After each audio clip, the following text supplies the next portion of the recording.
liturgia en la historia de la salvación.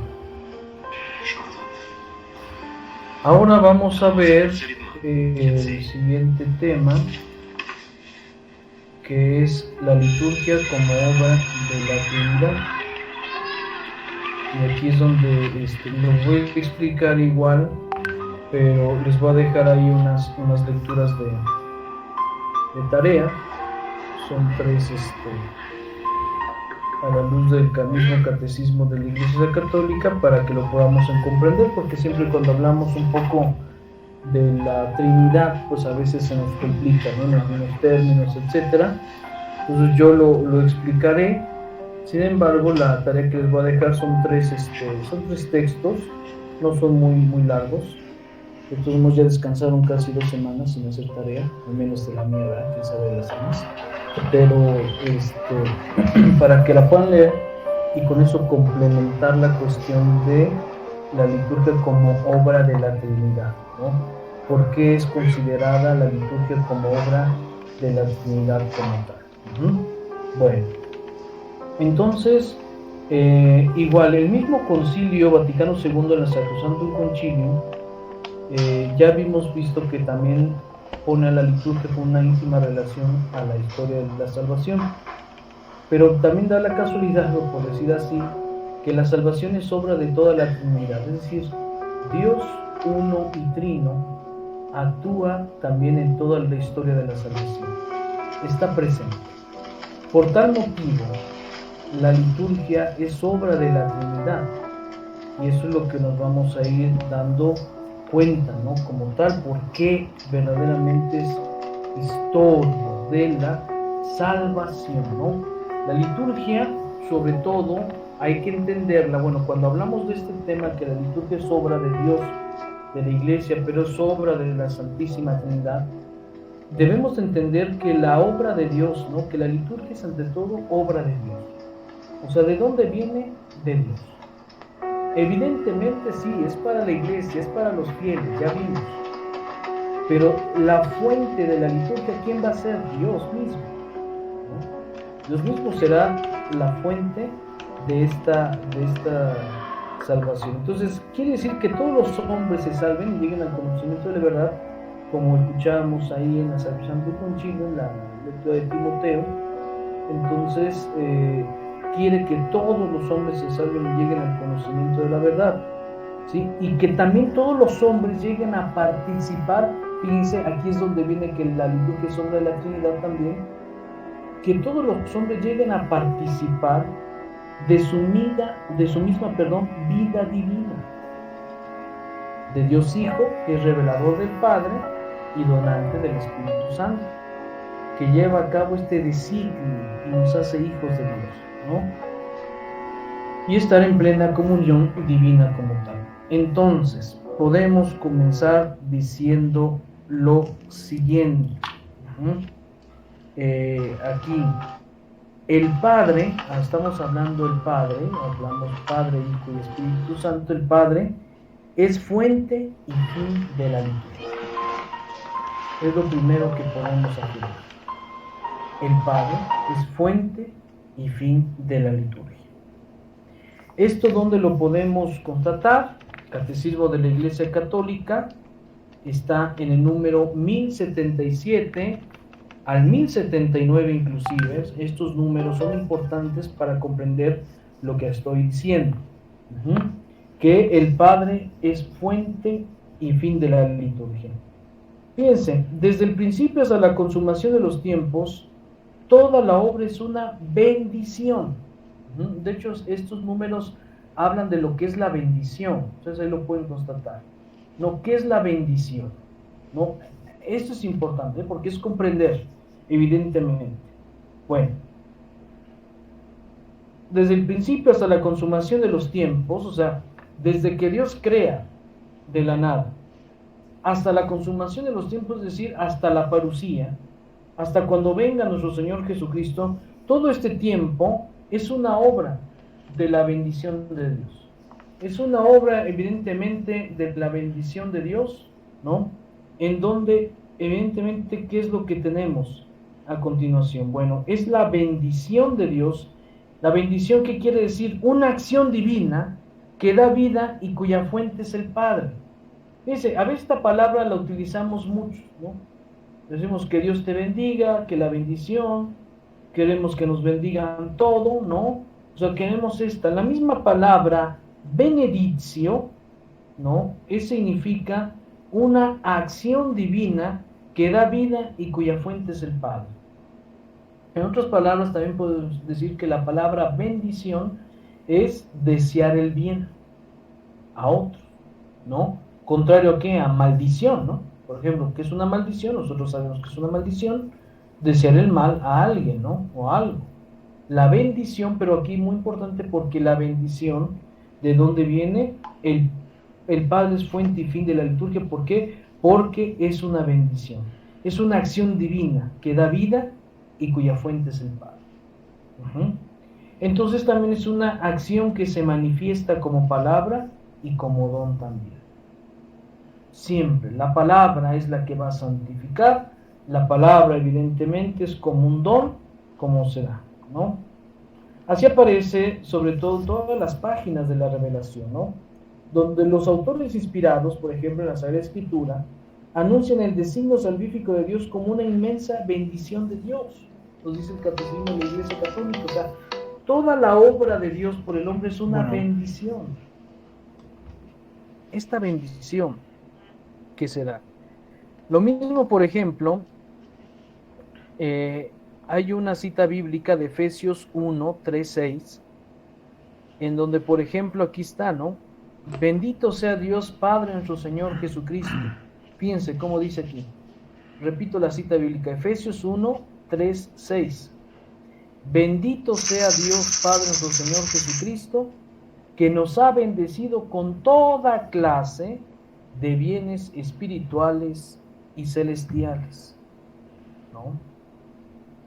En los cielos, en Cristo, en cuanto nos ha elegido a Él antes de crear el mundo. ¿Por qué somos benditos? ¿Por qué somos bendecidos por Dios? Porque Dios nos ha elegido en Cristo. Ahí está la bendición mayor. Dios es el dador precisamente de todo esto. Entonces, decíamos, toda la revelación, toda la Sagrada Escritura está inspirada, ¿no?, para anunciar el designio salvífico de Dios, que se extiende desde la primera creación hasta los cánticos de la Jerusalén celestial. Es decir, esta bendición se extiende. Toda nuestra vida es una bendición. La misma salvación es una bendición como tal. Una bendición como tal que se debe de dar. Por lo tanto, ya, por ejemplo, en los albores, ¿no?, nosotros podemos entender, en los albores de la creación, Dios bendice con la fecundidad de los seres vivos, sobre todo al hombre y a la mujer. Sí, adelante, Arturo, pastor. Sí, padre. Bueno, creo que en Números 6, 27, si mal no recuerdo, 26, Dios le dice a Moisés cómo se debe hacer una bendición, ¿no? Desde el Antiguo Testamento. Si mal no recuerdo, ¿es en Números 6? Ese número, sí. Sí, es en capítulo 6. Ese Números, exactamente cuando comienza, dice. De hecho, esa lectura se hace el 1 de enero. El 1 de enero es la primera lectura de la Santa Misa, en donde el Señor te bendiga, te guarde, te muestre tu rostro, etcétera, etcétera, ¿no? Sí, exactamente. Sí, porque esa misma bendición que viene de Dios, cuando nosotros, por ejemplo, utilizamos esa palabra de bendición, es desear ese bien, ese don, como decíamos nosotros, esa acción divina la recordamos en nuestra vida, ¿no? O sea, siempre, somos bendecidos siempre por Dios. No podemos decir, hoy no fui bendecido por Dios. Pues no, ya desde que estás respirando es una bendición de Dios. A veces, no sé a qué queremos dar a entender con bendición de Dios. Pues a veces el Señor sí nos da y nos sorprende con otras bendiciones, ¿no? Pero al menos la bendición mayor es por la misma existencia, ¿no?, de esas bendiciones, y la mayor bendición que podemos nosotros ser salvados por Cristo. Por eso el Padre es identificado como esta bendición mayor, porque Dios crea. Por eso yo les decía que ya desde la creación vemos nosotros que Dios bendice con la fecundidad de los seres vivos, ¿no? Por ejemplo, sobre todo al hombre y a la mujer. Cuando están ahí en el paraíso, la primera bendición que le da al hombre y a la mujer, ¿cuál es? Los hijos, la procreación. Pues eso es una bendición de Dios, ¿no? Fíjense, aquí ahorita por esta cuestión del mañana que se va a hacer esta marcha, ¿no? Que nos están invitando a varias personas, por la cuestión del aborto, aquí está, si lo vemos desde este punto de vista, toda vida es una bendición. El problema es que no se alcanza a ver esto, ¿no?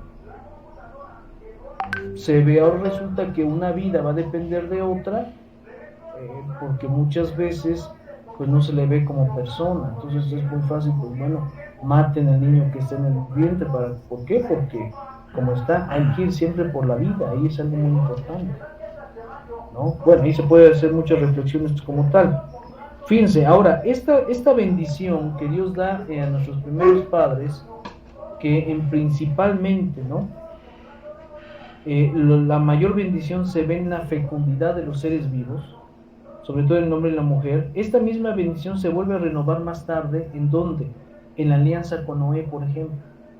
Ahí el Señor nuevamente renueva esta bendición, ¿no? Con todos los seres vivos, y a pesar del pecado del hombre, porque la tierra queda maldita, digamos, porque nos dice ahí en el libro del Génesis, que llegó tanto la maldad hacia Dios, que Dios dijo ahí, dice ahí en el libro, Dios se arrepintió de haber creado al hombre, ¿no?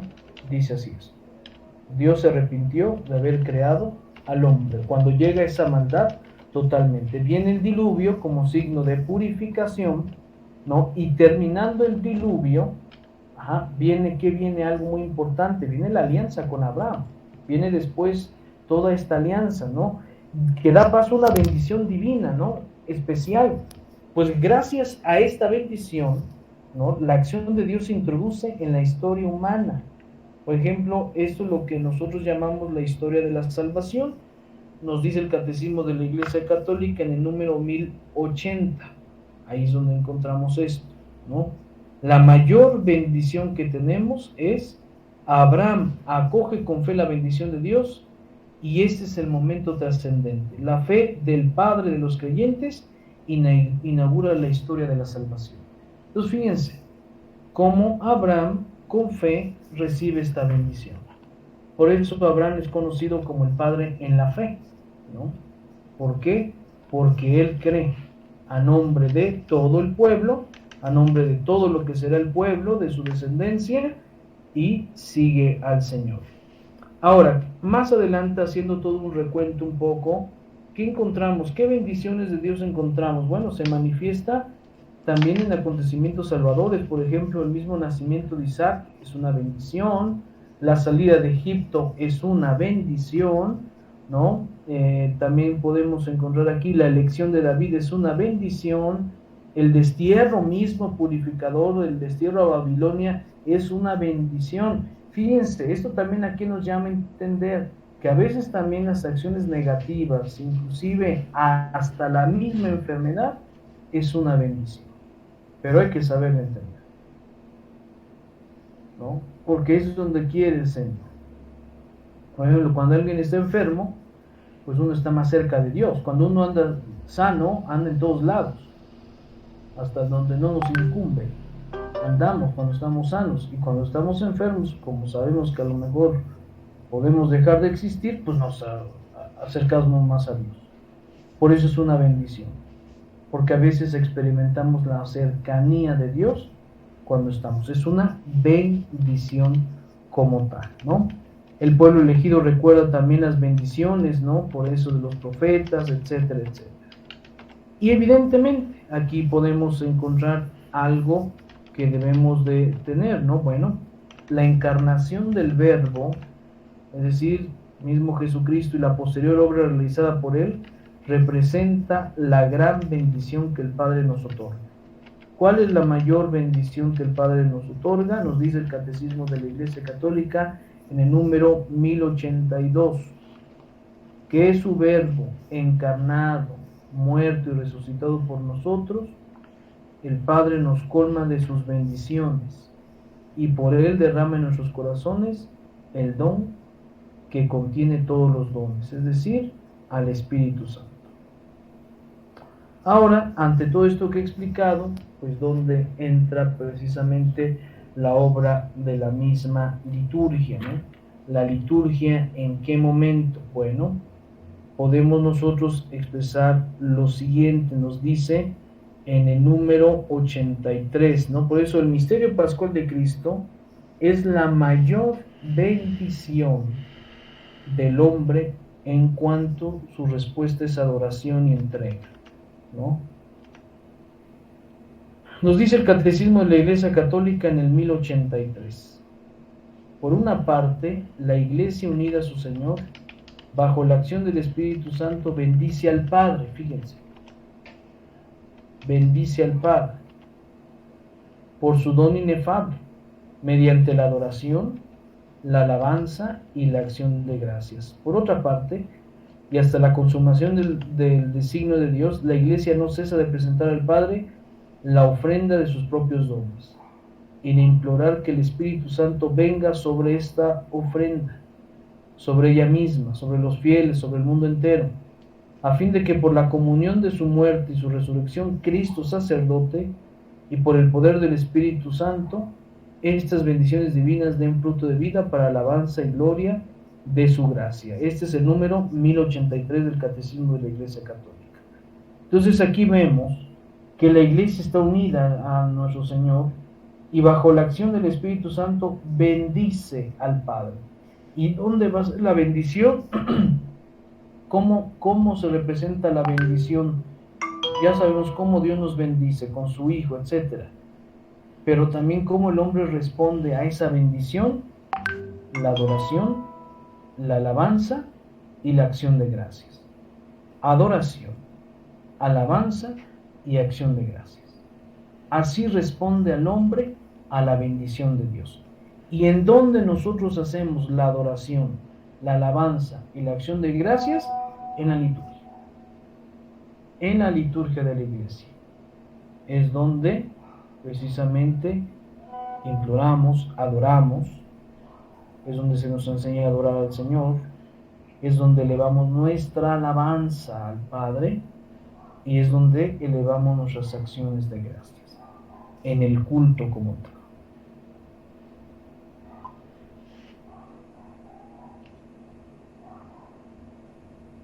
Entonces podemos decir que la liturgia tiene un carácter también teocéntrico, es decir, todo se centra en Dios. ¿En qué sentido? En el sentido que no solo el hombre es creado a imagen de Dios y salvado por Cristo, sino que por medio de la liturgia, toda la creación está orientada a reconocer el dominio de Dios y será recapitulada por Cristo en la oración al Padre. Es decir, la liturgia, ¿no? Por medio de la liturgia, toda la creación está orientada a reconocer el dominio de Dios como tal. Entonces, por lo tanto, también podemos asegurar lo siguiente: la liturgia revela y comunica plenamente la bendición divina, la acoge con agradecido amor y da acción de gracias, como habíamos dicho. De este modo, la liturgia cristiana, por una parte, bendice al Padre por su don inefable. Padre, sí. Perdón, ¿podría dictar, si es posible, eso último que acaba de decir? La liturgia revela y comunica plenamente la bendición divina.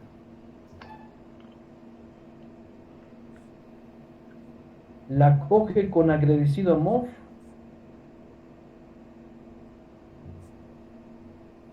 ¿La acoge qué? Con agradecido amor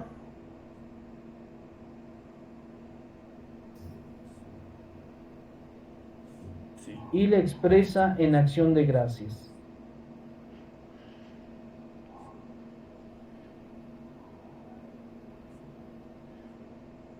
Que viene siendo en la liturgia, ¿verdad? Sí, Gracias, Padre. En liturgia. Entonces, por ejemplo, ¿esto qué podemos nosotros decir? Bueno, se comprende así que la liturgia estructura sus ritos, oraciones, doxologías, celebraciones, como un inmenso himno de alabanza, de acción de gracias y súplicas al Padre por todas sus bendiciones, que le proclame como fuente donde emana todas ellas y también que es término hacia donde todo se conduce. Entonces también aquí, ¿qué podemos nosotros encontrar? Que en las oraciones que nosotros tenemos en la liturgia se expresa esa bendición. La misa es a las 7, ¿verdad? Sí, ya la de precepto. Ok.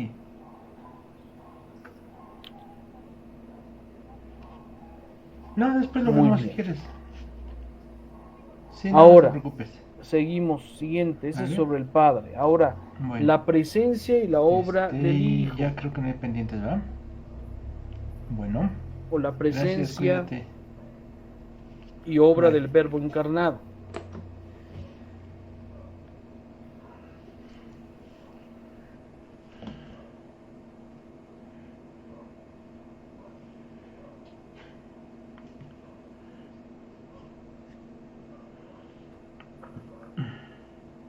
¿Qué encontramos aquí?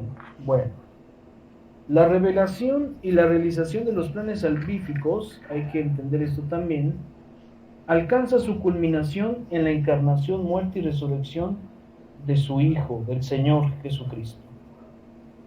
Durante el ministerio público de Jesús, ¿no? Jesús anunció con sus enseñanzas y anticipó con sus obras el misterio pascual. Llegada su hora, vivió el único acontecimiento de la historia que no pasa, pues una vez para siempre, ¿no? Ya lo habíamos dicho. Y una vez y para siempre murió, fue sepultado y resucitó y se sentó a la derecha del Padre. Este acontecimiento, o sea, del misterio pascual, porque Cristo obra el misterio pascual, ¿no? El misterio pascual, como tal, este acontecimiento es real, sucedido en nuestra historia, pero absolutamente singular, pues mientras todos los demás acontecimientos suceden una vez y luego desaparecen o son absorbidos por el pasado, el misterio pascual de Cristo, ojo con esto, el misterio pascual de Cristo perdura eternamente. O sea, este misterio va a perdurar por los siglos, mientras que las demás cosas se olvidan. El misterio pascual de Cristo va a perdurar, se perpetúa, ¿no? Como tal. Cristo perdura eternamente, pues Cristo con su muerte destruyó la muerte y con su resurrección restauró la vida.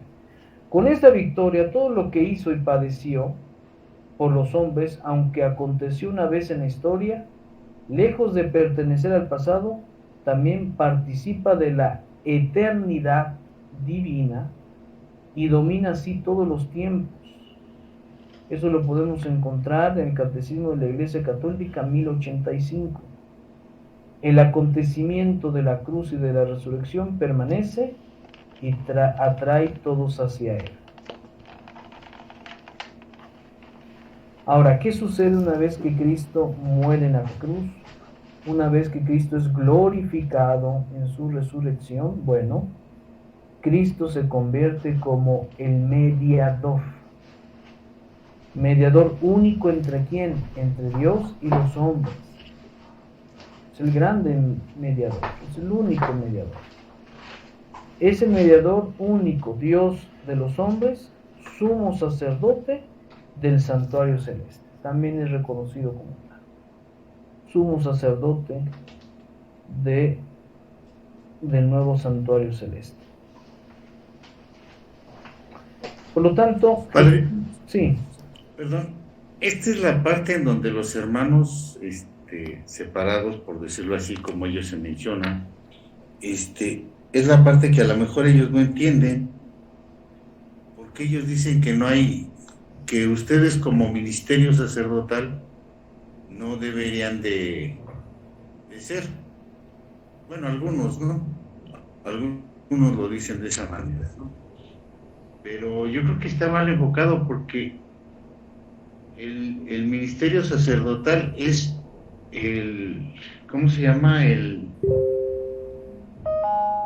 medio por el cual nosotros nos reconciliamos con Jesucristo y Él a su vez nos acerca al Padre, es el camino para el Padre. ¿Estoy en lo correcto? Sí.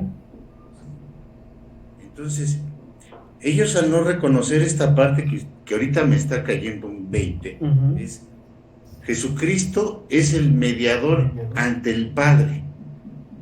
Nosotros no podemos llegar por otro camino al Padre si no es por Jesucristo. Pero ¿cómo llegamos a Jesucristo? Por eso dejó e instituyó el ministerio sacerdotal. ¿Es correcto? Es correcto. Sí. Okay. Gracias. Exactamente. Sí. Sí, por eso les digo, Cristo, una vez glorificado, bueno, se convierte como el mediador único entre Dios y los hombres, ¿no? Sumo sacerdote. Pero también aquí, bueno, algo también que hay que entender es de que, bueno, y como es el único mediador entre Dios y los hombres, Él presenta sin cesar al Padre su sacrificio redentor. Por eso nosotros celebramos la Eucaristía, la entrega de Cristo, por eso se actualiza, porque Él se entrega totalmente al Padre como debe de ser. Entonces, ¿qué podemos nosotros también entender?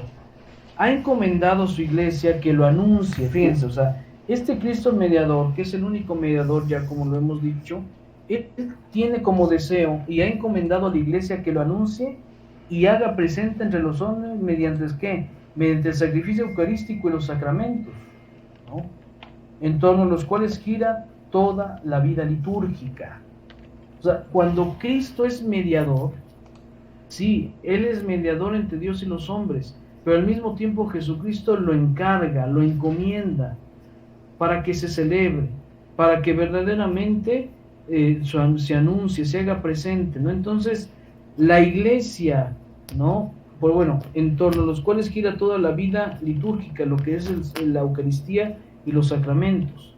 Ahora, la iglesia fiel y obediente a su Señor, desde los mismos tiempos apostólicos, ha proclamado incesantemente que Cristo ha muerto y resucitado por todos los hombres, y no ha dejado de actualizarlo en la Eucaristía y en los demás sacramentos. O sea, ahí es donde vemos. ¿En dónde vemos la mayor mediación de Cristo?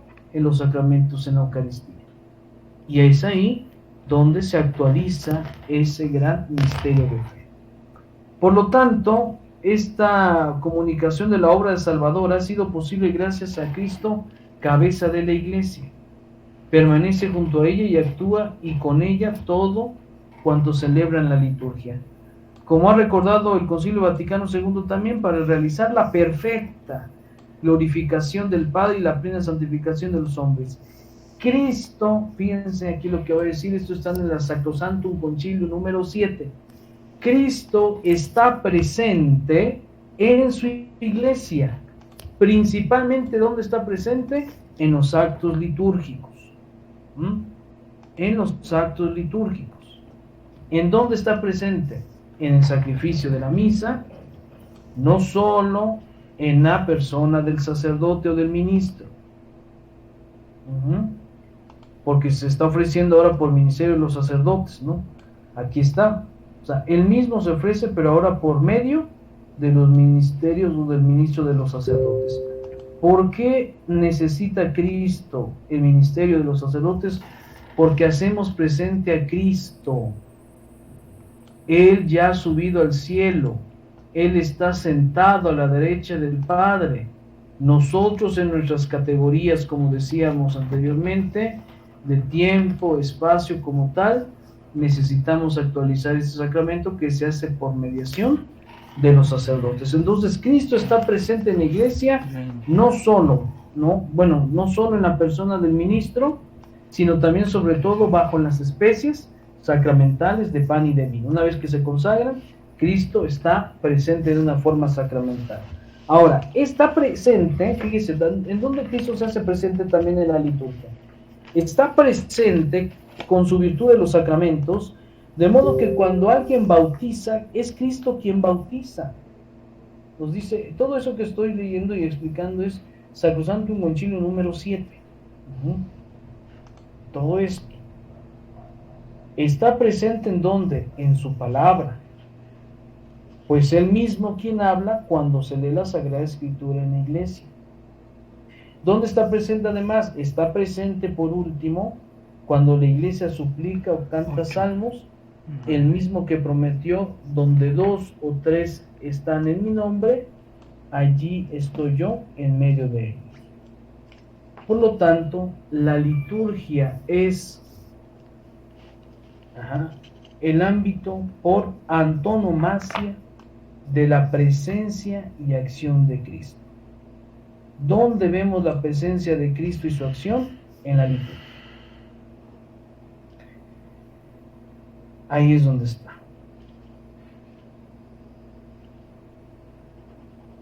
La presencia como tal. La presencia de Cristo, principalmente, ¿no?, en las especies de pan y de vino, pero Cristo pues se hace presente, ¿no?, con este sacerdocio también, como este sacerdote que se da. Muy bien, entonces número 7.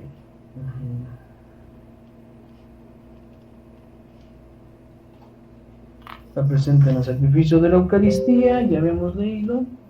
También fíjense, el Concilio Vaticano II en otros documentos de la Iglesia, por ejemplo, en la Lumen Gentium número 21 habla también de la presencia de Cristo.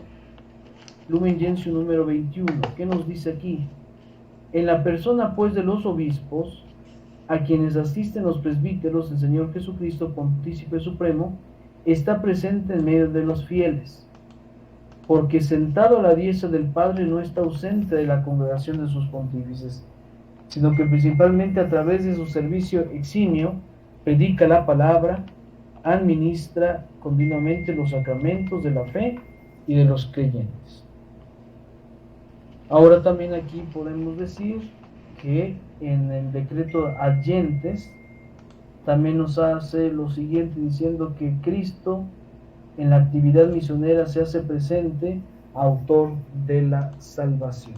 Entonces Cristo se hace presente como tal, esta presencia tan grande que podemos encontrar todos nosotros. Muy bien. Permítanme un tantito, no respondo un mensaje.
Muy bien, entonces, continuamos. Entonces yo les decía la cuestión de la presencia de Cristo. ¿Cómo se hace presente Cristo en la Eucaristía como tal?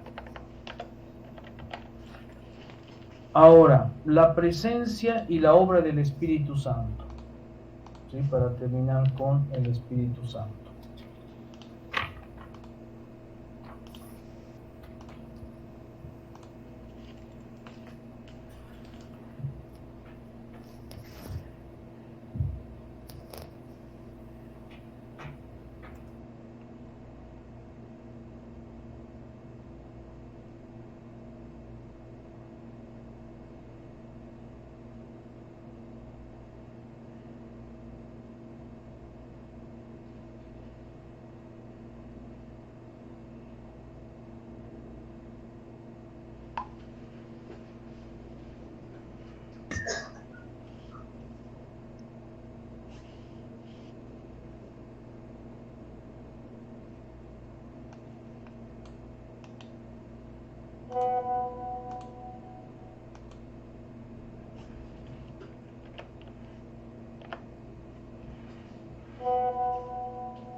Disculpe. Muy bien, ahora la presencia y la obra del Espíritu Santo. Muy bien. La obra de la salvación humana ha sido realizada, ya vimos, por Jesucristo, ¿no? Él es el que se encarnó, nació, vivió, hizo su misterio pascual, como lo hemos explicado anteriormente, ¿no? Y resucitó, etcétera, ¿no? Pero todo esto, fíjense, no se ha podido o no se había podido hacer si no es también por obra y la fuerza del Espíritu Santo. También aquí. Entonces, ¿qué podemos nosotros entender? La unción con el Espíritu que inaugura la concepción de Cristo y perdura para siempre en el bautismo del Jordán. De hecho, ahí está el momento de la unción del Espíritu Santo. Cuando Cristo va a bautizarse en el Jordán, ¿no? Vemos ahí que la mayor fuerza es la que recibe el Espíritu Santo como tal. Este es mi Hijo amado, ¿no? En que tengo mis complacencias, etcétera. Este es mi Hijo amado, dice que ahí se abrió el cielo, una paloma, etcétera, los signos que nos aparecen en la Sagrada Escritura, el Espíritu Santo se hace presente ahí. Entonces, Jesús es el Mesías, es decir, el Hijo que Dios que se ha encarnado, que se encarna por nosotros y que viene a salvarnos, ¿no? Desde ese momento, toda la acción de Cristo no será otra cosa que una actualización de la fuerza del Espíritu Santo. La fuerza del Espíritu Santo es la que está en el ministerio de Jesucristo. Él está siempre presente en la relación con Cristo y con el Padre. Sin embargo, es sobre todo el momento de su muerte, fíjense, en el momento nuevamente misterio pascual, en el momento de la muerte, cuando el Espíritu Santo está presente, como lo señala la carta a los hebreos, ¿no? Porque dice que Él fue el que quiso acercarse, a sacrificarse, a ser el nuevo sacerdote.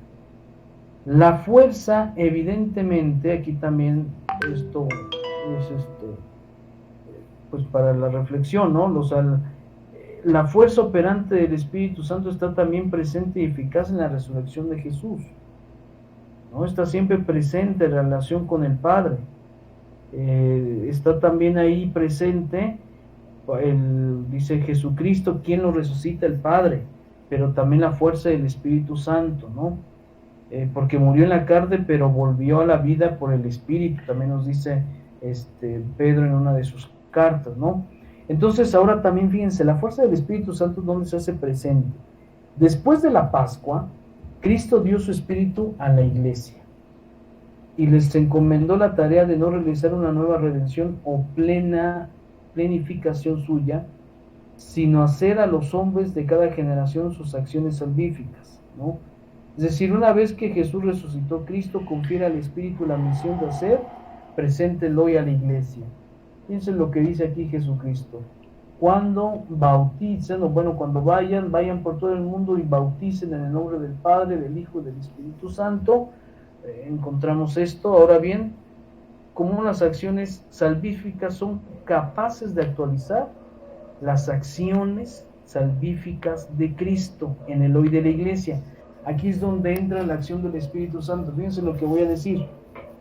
Para que este misterio pascual de Cristo lo podamos tener en nuestras acciones litúrgicas, o sea, este misterio precisamente salvífico lo podamos tener en acciones salvíficas de Cristo en la Iglesia, se necesita la intervención del Espíritu Santo. ¿Dónde vemos? Bueno, eso lo vamos a ver en espiritualidad litúrgica, cuando hablemos de la sinergia del Espíritu Santo. Pero así, a ver, a grandes rasgos, para que no se pierdan y no se duerman los que están durmiendo, ¿no? A ver, ¿en qué momento ustedes se identifiquen, a la luz de lo que les he dicho, en qué momento se hace presente la acción del Espíritu Santo dentro de la celebración eucarística? A ver, vamos. En la consagración. En la consagración, ¿en qué momento? Cuando impone las manos el sacerdote. En la epíclesis. En la epíclesis, exactamente. La epíclesis tiene un signo, un símbolo, que es la imposición de las manos del sacerdote sobre las ofrendas de pan y de vino. La palabra epíclesis, que es una plegaria, que es una invocación, epíclesis, ¿no? que es la invocación del Espíritu Santo. ¿Para qué?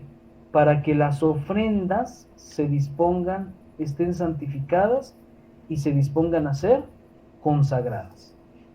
Muy bien, esa es como que la más, pues visible, ¿no? Esa ya se la sabían desde el catecismo, es la más fácil. Bueno, pero comprenderla, ¿verdad? Vamos a ver, ¿cierto? A ver en dónde se hace presente Cristo también, perdón, el Espíritu Santo presente en la liturgia, ¿en dónde más?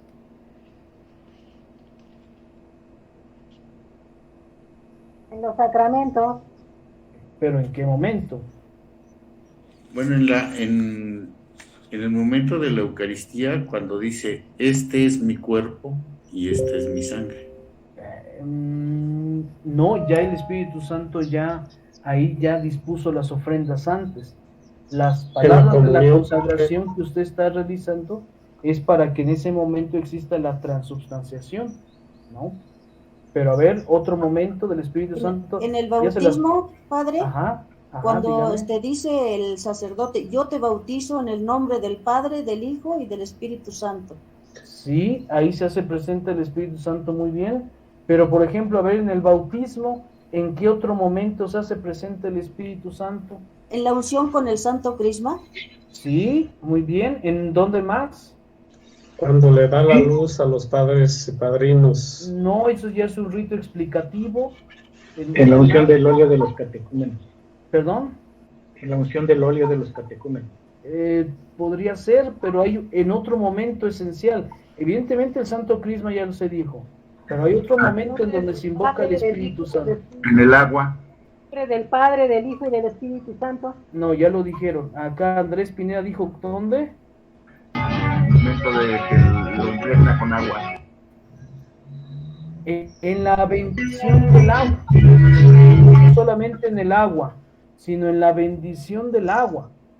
Si ustedes analizan la bendición del agua, hay un momento en donde dice, ahora Señor, abre para tu iglesia la fuente de la vida, que el Espíritu Santo descienda sobre esta agua, y el signo es de que se pide que el sacerdote meta la mano en el agua en el momento en que se está ahí. Ahí está la presencia también, se invoca del Espíritu Santo. Muy bien. ¿En dónde más? Hay muchos, A ver, ¿en dónde más?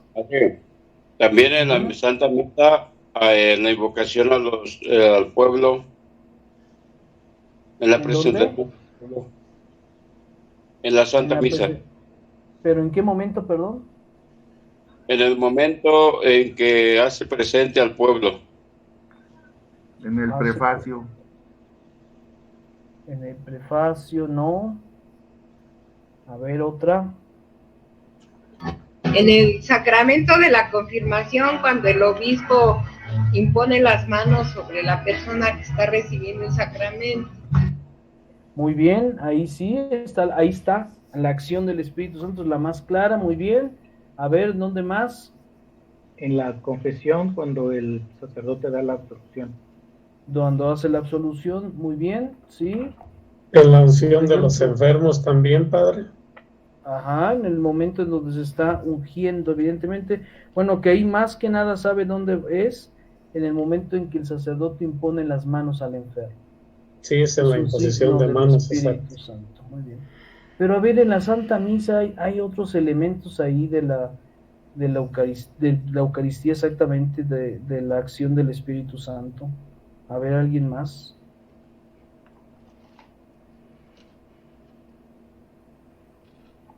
También cuando después de rezar el yo confieso, o cuando el sacerdote nos perdona los pecados veniales, con esa oración. Sí, puede ser, exactamente. Bueno, es es una absolución, más no es sacramental, en el sentido, no, carece de la acción sacramental, pero es una imposición. Sí, bueno, les voy a decir porque a lo mejor, pero fíjense, el momento también donde actúa el Espíritu Santo es en el momento de la proclamación de las lecturas, pero yo creo que nadie ha sido consciente, porque yo creo que nadie lo sabía, ¿no? O nadie lee las lecturas. En el momento en donde se proclaman las lecturas, el mismo hecho de que el lector idóneo proclame, la fuerza del Espíritu Santo está operando en ese momento.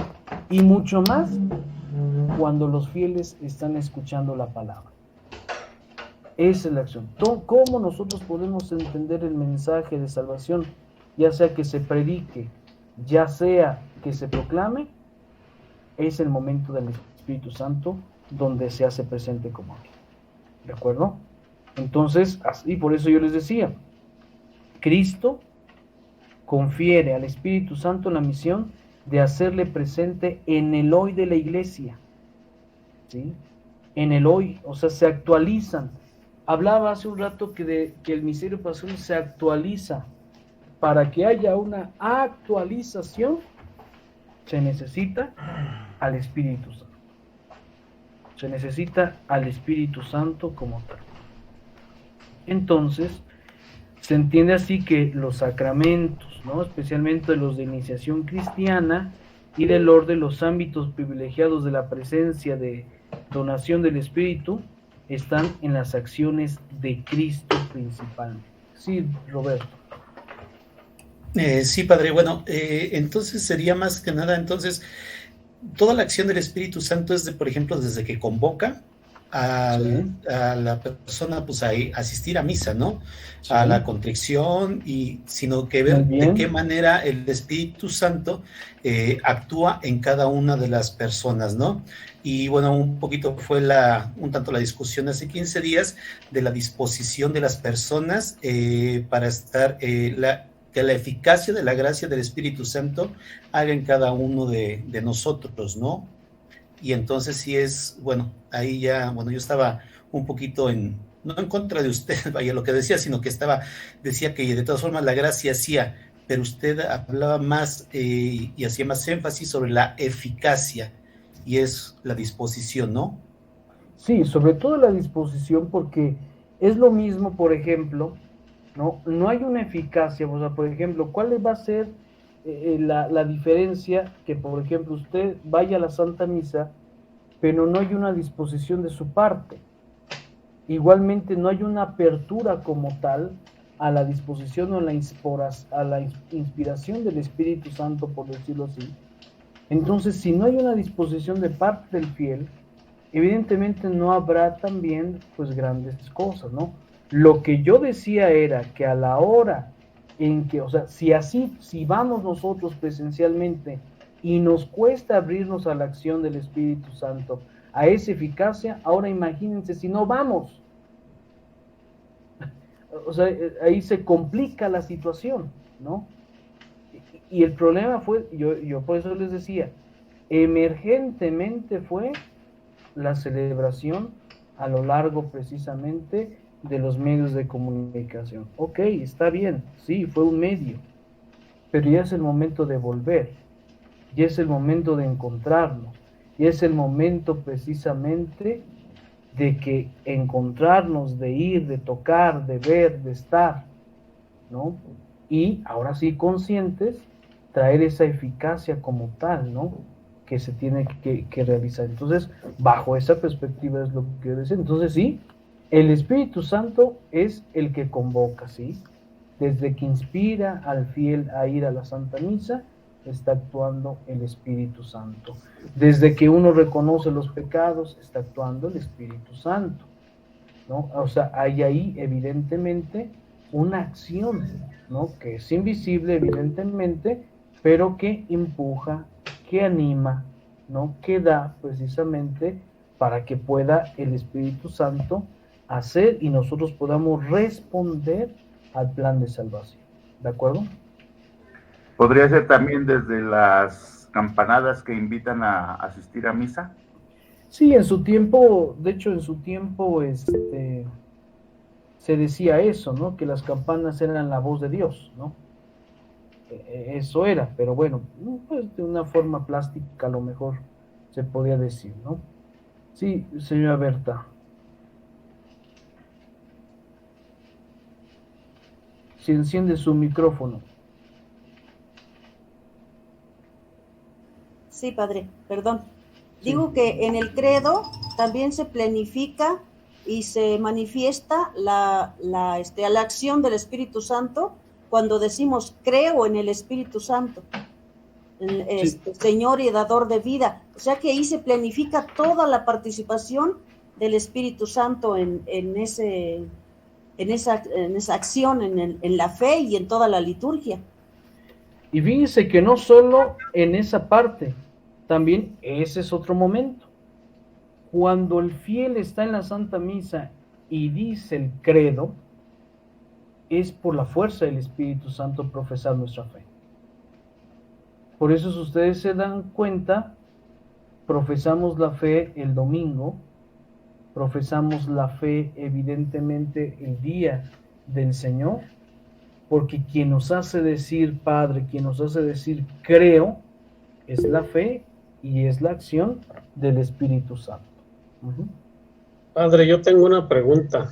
Sí, dígame. Si me hace favor. Hay por ahí de alguna manera, más bien es una pregunta y una duda al mismo tiempo, porque en algunas clases que hemos recibido, en este caso en mi parroquia de liturgia,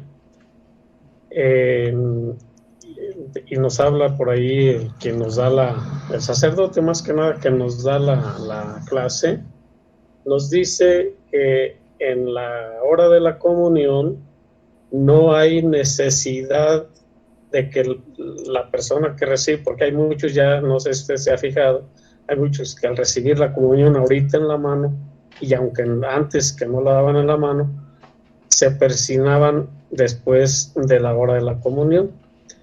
Y ya hay un padre que dice que no es necesario que se haga eso, y que no es necesario tampoco que después de que va uno a recibir a nuestro Señor, vaya y se hinque allí en su reclinatorio, ¿no? Que no hay necesidad de eso porque ya llevamos dentro de nosotros a nuestro Señor, que no hay necesidad de ni que se esté persinando, ni que se hinque tampoco después de la comunión. Es mi pregunta y es mi duda, Padre. Gracias. Bueno, pues ahí yo difiero un poco porque ciertamente no es necesario, o sea, no quita nada con que te persines o no te persines o vayas al sagrario o te pongas de rodillas, puesto que has recibido el cuerpo de Cristo, pero yo solamente les digo una cosa. En el Catecismo de la Iglesia Católica nos dice lo siguiente: ¿cuánto, nos dice la pregunta en el compendio, ¿no? ¿Cuánto tiempo está presente Cristo en la Eucaristía? ¿Alguien sabe la respuesta? Yo sé que más o menos aproximadamente 15 minutos, Padre. Muy bien, pero ¿a razón de qué? ¿Alguien sabe a razón de qué? A mí una vez me dijeron que esa razón, que es lo que cualquier alimento dura para hacer la digestión, trasladarse para hacer la digestión. No sé qué tan correcto sea eso. ¿Va por ahí? Sí. Bueno, la Eucaristía, digamos, es lo que se deshace solamente en nuestra boca y pasa a ser precisamente lo que es la vida, la gracia, la vida divina en nosotros, ¿no? Sí, pero hablando de la presencia, porque estamos hablando que la Eucaristía está la presencia. De hecho, en el compendio dice la pregunta, ¿no? De hecho, déjenme traer el compendio para que no haya error. Ahora no está este hermano que siempre participa, que tiene su biblioteca, nos hubiera ayudado.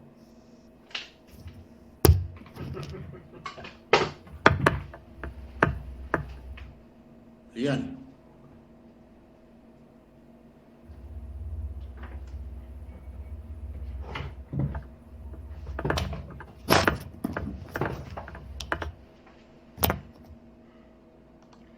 Sí estoy, Padre, pero de incógnito. Ah, ok. Ya la tiene, Padre Leo.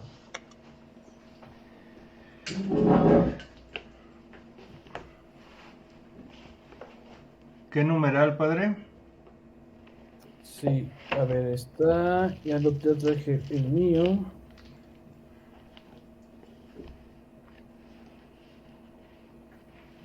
Aquí está, es el 285 del compendio. Sí. Dice la pregunta, ¿no? A ver, por favor. 285. ¿Cuánto dura la presencia eucarística de Cristo? La presencia eucarística de Cristo continúa mientras subsistan las especies eucarísticas. Ahí está, muchísimas gracias. Gracias. A sus órdenes. Ahí está. Mientras subsiste la especie.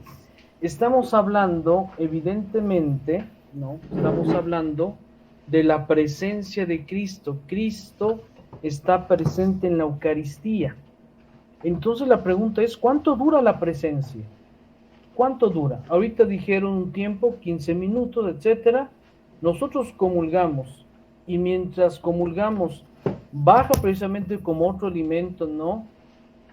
Evidentemente los jugos gástricos, etcétera, etcétera, se deshace la comida como tal, la hostia, deja de existir ahí, deja de estar presente Cristo. Claro, lo que nos decía nuestro hermano Roberto Roldán, bien, sí, después viene la vida de gracia, pero ese será el fruto de la Eucaristía, por eso aquí es muy importante hablar del fruto de la Eucaristía. Pero hablando de la presencia eucarística de Cristo, dice que mientras subsisten las especies eucarísticas, Cristo está presente ahí. A lo que voy, ¿qué es esto? Que cuando comulgamos, hay que aprovechar ese tiempo mientras se deshace la especie sacramental en nuestro organismo.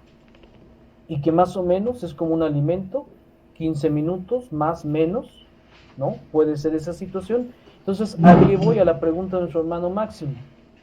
Si está presente Cristo, yo comulgo, cualquier acción de piedad, de saber que Cristo está presente, de rodillas, de persinarme, inclusive de ir a la capilla del Santísimo, no quita nada, porque yo soy consciente de que Cristo está presente en este momento, que yo lo recibo.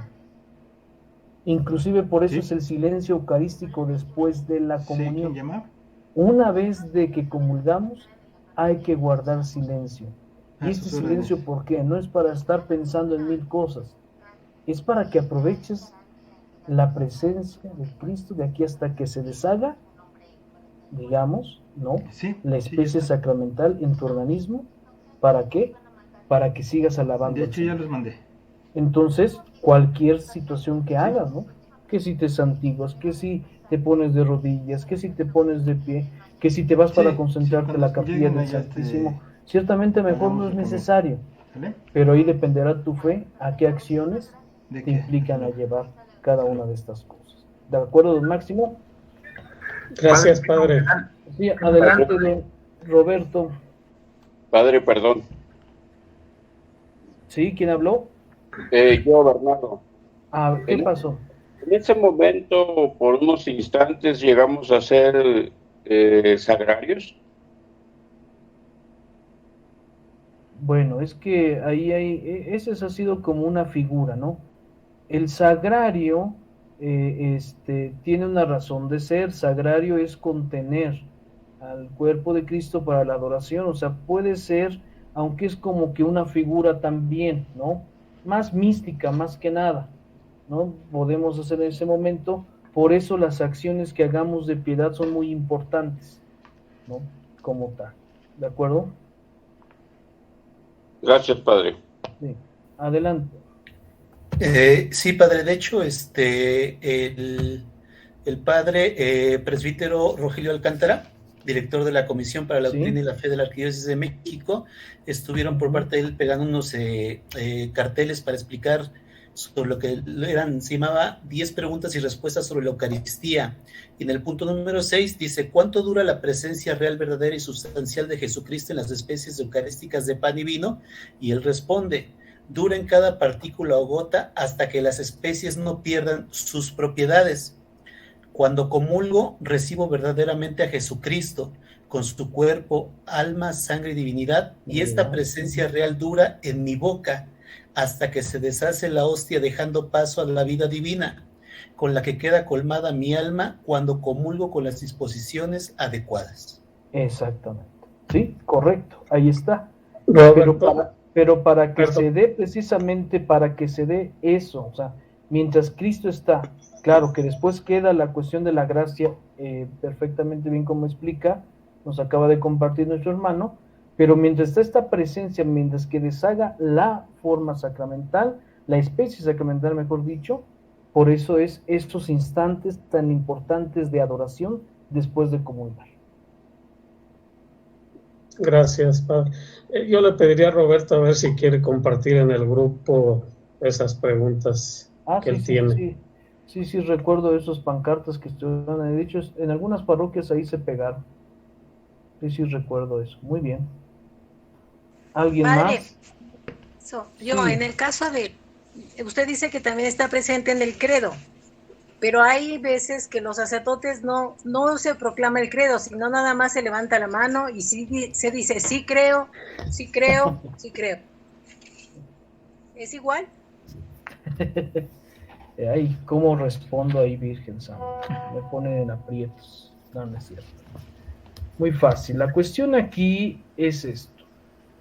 La cuestión de preguntas y respuestas, esa es una razón de ser. Preguntas y respuestas va juntamente con, bueno, sí es una profesión de fe, pero preguntas y respuestas siempre va junto con la renuncia a Satanás. Y esa es una fórmula meramente bautismal. Por eso se utilizan en el sacramento del bautismo renuncia y profesión de fe, renuncia al pecado y profesión de fe, por un lado, y por ejemplo, en la vigilia pascual también hacemos eso, porque cada año renovamos todos los cristianos nuestra fe, pero es una fórmula bautismal. Y lo correcto que marca la liturgia es hacer la profesión de fe. ¿Por qué? Porque precisamente todos los domingos, día del Señor, es hacer la profesión de fe como tal. Con todas las palabras, a veces se hace preguntas y respuestas para ganar tiempo, ¿no? A veces a lo mejor porque se ha tardado un poco, ¿no? Pero no es lo óptimo. No pasa nada, se hace la profesión de fe ahí, pero lo más interesante es hacer la profesión de fe, el credo niceo-constantinopolitano o el credo de los apóstoles como tal. ¿De acuerdo? Padre, podríamos decir que son de las cosas que se pueden cambiar dentro de la liturgia. Gracias, Padre. Sí, de nada. Perdón, Arturo, ¿cosas que se pueden cambiar o cómo? Sí, son de las cosas que en uno de los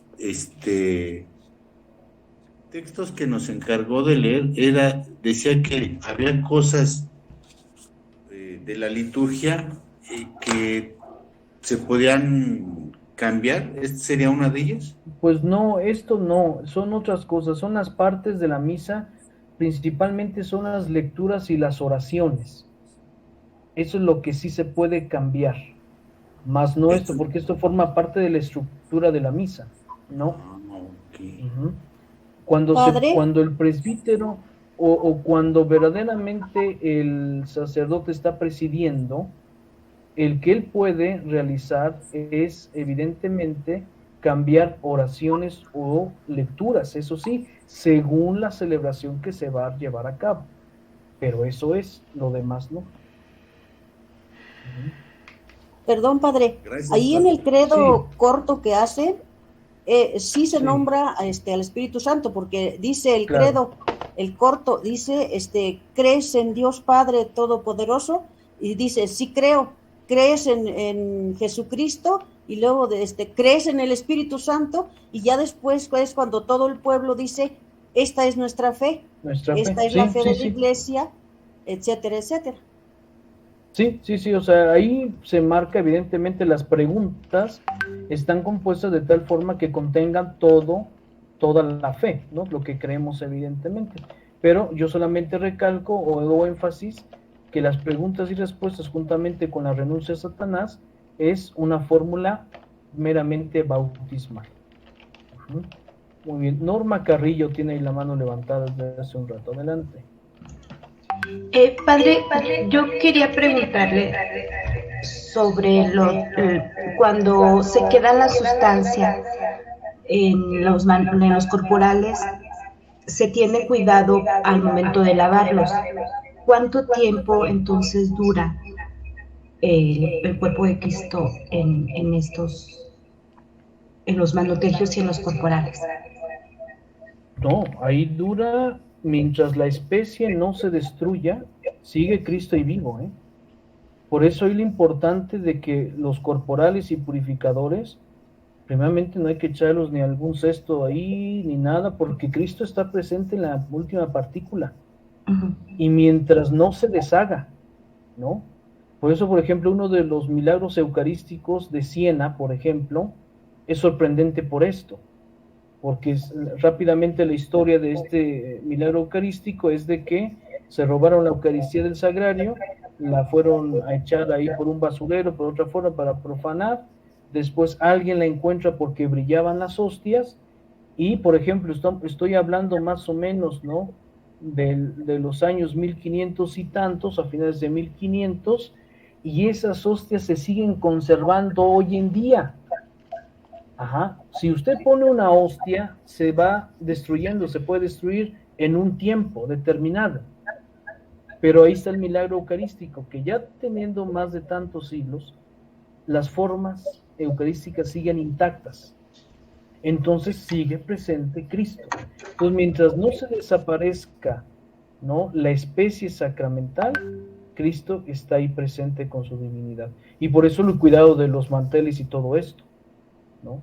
Porque sí, por eso se tiene que tener en un lugar muy especial, y la persona que tiene que lavar eso, pues no tiene que ser cualquier persona, en el sentido de que, bueno, no hay el sacristán, porque el sacristán tiene cosas infinitas que hacer en una parroquia, pero sí una persona dedicada, evidentemente cuidadosa, a eso que se tiene que realizar. Pero sí, no es de que pum, se vayan, o sea, no es una presencia automática, no es un fantasma, o la presencia así es así muy espirituista, ¿no? Pum, que salga de repente el Señor, no. Mientras existe la especie sacramental. Por tal motivo, cuando se roban las hostias eucarísticas, se comete un sacrilegio, y por eso se hace, ¿no?, oraciones de reparación, porque se han robado las especies sacramentales. ¿Para dónde se van? No sabemos qué hacen con esas especies, pero por eso se hace oraciones de reparación, porque Cristo está presente mientras no se deshaga, se destruya la especie sacramental. ¿De acuerdo? Sí, padre, gracias. Sí, adelante, Ariel. Soy el incógnito. Sí. Perdón. Sí, respecto a esta mención que hace, justamente hay que considerarla en dos sentidos. Ahorita que estamos comulgando en la mano, muchas veces, bueno, creo que todos lo hemos podido ver, que sacudimos la mano o la dejamos caer sin revisar que en nuestra mano hay alguna partícula. Y en el mismo sentido de lo que nos decía el compendio de la Iglesia, cuando se tiene algún accidente y alguna hostia cae, no basta solo con levantarla, sino vertir agua justamente para que se disuelva y se desvanezca la presencia de Cristo, y evitemos una profanación accidental, pero profanación a fin de cuentas, ¿no? Claro. Sería esa la Sí, correcto. No, muy bien, tiene toda la razón, y por eso las partículas son muy importantes ahí. Ahorita por la cuestión de que no se puede, por eso era la razón de ser del platillo, ¿no? Del platillo de la comunión, porque ahí caían las partículas y se extendían. En otros lados se ponía como un paño grande de tela, que se ponía también entre las personas que comulgaba y el sacerdote, y al fin se doblaba, y ese inmediatamente se iba a enjuagar, se iba a tener como se tiene que lavar las cosas. O sea, hay varias formas para que pueda, pero igual cuando se cae accidentalmente de alguna forma, hay que limpiar con un purificador, con agua, por cualquier partícula que puede quedarse ahí. Muy bien. Sí, entonces el compendio es otro. Padre, yo digo, disculpe que diga esto que voy a decir, pero en mi parroquia han sucedido varias veces ese tipo de accidentes que menciona Leo, pero a veces allí también tiene mucho que ver, yo creo, pues ya sea el ministro, sea el sacerdote, quien va a dar la comunión, ahorita obviamente en la mano. Nosotros en mi parroquia optamos por ponerle una mesita al sacerdote cuando va a dar la comunión y se le pone a la mesita un corporal precisamente para que no se caiga ninguna partícula al suelo, porque sucedieron varias veces. Obviamente porque muchos hermanos que iban a la comunión pues no estaban acostumbrados a recibirla en la mano, y todavía sigue sucediendo, no están acostumbrados a recibirlo en la mano, se les hace difícil recibirla en la mano, y obviamente si el sacerdote se las da y la dejan caer, pues ya sucedió ahí el accidente, ¿no? Entonces allí se optó por poner una mesita. La otra cosa que quería yo decir es que, por ejemplo, se mencionaba, Padre, en que no se le, a la palabra de Dios o a la liturgia no se le debe de cambiar ninguna forma para hacerla. Aquí yo he escuchado, por ejemplo, también que a la palabra de Dios no se le debe de cambiar ni una letra ni una coma. Entonces, obviamente, pues yo creo que tiene mucho que ver también con situaciones que se han dado muchas veces en la liturgia. Y ahora bien, en relación a los corporales y a los monotergios y a los purificadores que se utilizan para la celebración de la liturgia, en mi parroquia, por ejemplo, pues son los miembros de las mujeres, pues sobre todo miembros de liturgia, las que se encargan de hacer este tipo de trabajo, de asear, de lavar todo lo que se utiliza como los monotergios, los corporales y los purificadores para la misa. Pero obviamente cada quien ya tiene ahí por ejemplo, la sacristana ya tiene un cesto especial donde los pone para dárselos a quien los va a lavar. Los que los van a lavar ya tienen unos cestos también especialmente para eso, una plancha especialmente para eso, para plancharla. ¿Por qué? Porque no se puede ni se debe revolver con otro tipo de prendas. Entonces, por lo menos en ese sentido sí se ha seguido, digamos, las instrucciones, en este caso como ustedes las están mencionando, pero a veces igual hay, como ya decía yo hace 15 días o hace no sé cuántos días más, 22 días, pues que hay personitas que todavía no les entra en la cabeza cuál es su verdadera función, su verdadera actividad, y que bueno, pues vamos sobre el camino, ¿verdad? Para ir instruyendo a esas personitas. Eso era todo, Padre. Gracias. Sí, no se preocupe. Sí, pues poco a poco, ya ahorita que se vayan aprendiendo cada una de esas cosas, hay que compartirlas, ¿no? Hay que compartirlas y hacer conciencia sobre todo de la presencia real de Cristo. A ver, rápidamente, Antonio Sánchez, y después Guadalupe Flores. Soy María Elena Trigueros, esposa de Antonio, Padre. Mire, ahora que se está tocando este tema, ¿usted qué nos puede decir? Mira, hay muchas personas que les angustia mucho, que ven como una irreverencia, una falta de respeto el comulgar en la mano, y están tan angustiadas que prefieren no comulgar, Padre. ¿Qué nos puede decir? No, pues primeramente que no han comprendido el misterio eucarístico, para empezar, ¿no? Porque está bien que se le tenga que tener la reverencia necesaria a la Eucaristía, pero está mal ayunar eucarísticamente. O sea, no, eso es la peor acción. Decir, no voy a comulgar porque no quiero recibir en la mano. Sí, yo conozco mucha gente la he confesado, mucha gente me han preguntado, y yo no sé en qué radica esta cuestión, ¿no? El problema que a veces ha habido sacerdotes que han también, pues como que invitado a que no comulgaran la comunión en la mano, etcétera, etcétera. Yo solamente puedo decir, las normas de la Iglesia son para cumplirse, no para discutirse.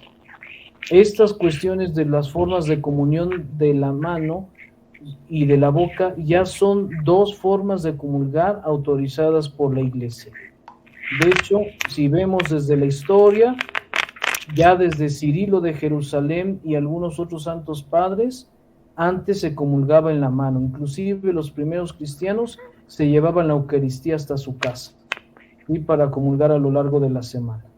No había ese espíritu de irreverencia, como hoy se dice, etcétera.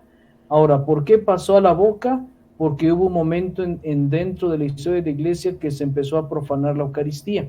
Por eso inmediatamente se cambió a la boca, ¿no? Y se comenzó a comulgar en la boca. Pero después estamos hablando desde hace, no sé, unos 30 años, 20 años, no sé, se volvió a tomar este tema y la iglesia, hay un documento en donde se marca, en donde que las dos formas son autorizadas por la iglesia, ¿no? O sea, ya por el Santo Padre, etcétera, están autorizadas. Evidentemente la de la comunión en la mano, esa se reserva a la conferencia episcopal y a los obispos. Cada obispo dará su determinación. Ahorita, por la cuestión de la pandemia, igual se optó por la comunión en la mano. Pero son las dos formas autorizadas por la iglesia. No es de que las hayan inventado ni nada de esto. Ahora, dicen que no comulgan, algunos me decían, no comulgamos en la mano. ¿Por qué? Porque nuestras manos son impuras. Si hablamos de cuestión de impuridad, la boca a veces es más impura que las propias manos. Porque mismo el apóstol Santiago nos dice que a veces pues injuriamos más con la boca, ¿no? Cuando hacemos chismes, cuando criticamos a los demás, tampoco no es cuestión de impureza. En sí, nadie es digno de recibir el cuerpo de Cristo, para empezar. Pero necesitamos comulgar. Y lo peor es quedarse en un ayuno eucarístico, como yo ya lo hablaba anteriormente, ¿no? Esa es la peor decisión. Y yo por eso comenzaba diciendo, no tenemos una razón de ser de nuestra iglesia, ¿no? Y yo le puedo asegurar que muchas de esas personas es porque algunos más les han dicho, no es por su propio criterio, ¿no? Entonces, porque también ha habido mal información. Ahora, yo también, como les dije, la pandemia se nos vino muy rápido, no hubo tiempo de catequesis tampoco. No hubo tiempo de catequesis para explicarle al pueblo. Antonio, tu micro, perdón, padre. Antonio, tu micro. Gracias, Toñito. No hubo tiempo para el pueblo de Dios explicar, y por eso a muchos, como ahorita decían algunos, no están acostumbrados a comulgar en la mano. Eso es obvio, ¿no? Eso es obvio, pero no hubo el tiempo y no hubo tampoco, pues hasta cierto punto en general, ¿no? A lo mejor en algunos lugares sí, pero no hubo en algunos otros lugares como que esa delicadeza de la formación, y por eso nos encontramos en estos elementos, ¿no? O estas circunstancias de personas, pero pues la solución no es dejar de comulgar, ¿no? Imagínense nada más esto. Muy bien. Gracias, padre. Sí, padre, yo quería hacer un comentario ahorita que ya vi lo que es las lecturas, la palabra cuando leemos también. Yo una vez comenté con el sacerdote, le decía que por qué subía a esas personas que realmente no estaban leyendo o cambiaban las palabras cuando ya les habían convocado para que se prepararan las lecturas un día antes. Entonces dijo, pues es que son las únicas que tengo. Entonces yo le decía, pero bueno, a la hora que ya se está haciendo esa lectura, a lo mejor la gente va a comprender una cosa, y usted cuando haga su homilía, pues ya no va a ser lo mismo de lo que usted ya viene platicando, ¿no? O lo que venimos leyendo. Y ahorita pues estoy entendiendo esta parte tan importante de donde pues está la fuerza del Espíritu Santo. Eso es lo que quería comentar. Sí, gracias. De ahí la importancia de lectores idóneos, ¿no? Y si el padre no tiene otras, pues esas mismas hay que prepararlas. No importa que sean las mismas cada domingo, pero que estén bien preparadas, nada más. Eso sería, ¿no? Sí, adelante, Roberto. Sí, padre, gracias. El documento que usted hace referencia se llama Redemptionis Sacramentum, y en el número 92 específicamente es donde se habla de este tema de recibir la comunión en la mano, y con gusto también se los comparto. Sí, Redemptionis Sacramentum, ese es un documento posterior.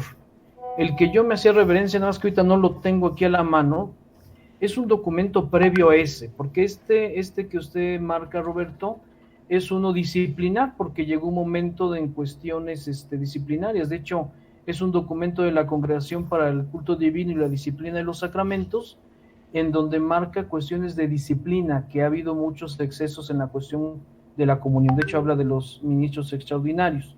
Pero previo a esto, es el documento, ahorita no lo tengo, pero también también se los prometo compartir.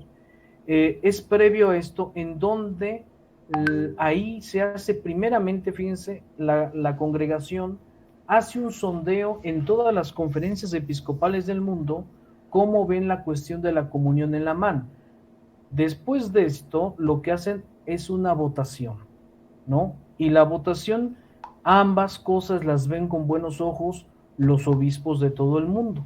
Entonces, lo que se hace, bueno, aunque hubo algunas objeciones de la comunión de la mano, pero también hay ahí algunas cuestiones en donde por eso se dejó que la comunión en la mano, de hecho el documento de redención del sacramento también ahí lo marca, en donde solamente se deje mientras los lugares en donde esté autorizado por el obispo diocesano, nada más.